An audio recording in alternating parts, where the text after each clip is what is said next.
Bisan og wala sa balay ang target sa implementasyon sa search warrant kagilang si alias Lowy sa Purok Riverside, Barangay Poblasyon, Magpet, Cotabato Province bandang alas 11:39 Lunes sa gabi. Enero 12, 2026, gipadayon gihapon ang search warrant sa mga pulis.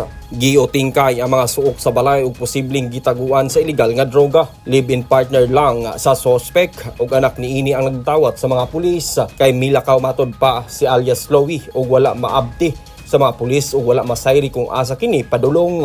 Mao nga gikonsidera kini sa mga otoridad nga at large sigig pangita na sakpan ra gyud sa mga pulis ang gitaguan nga illegal nga droga nga gibutang sa sudlanan sa posporo. Tulo ka mga sachet ang adunay sulod sa gituang shabu ang na-recover sa mga pulis nga magsilbing ebidensya batok sa nakasibat nga suspect.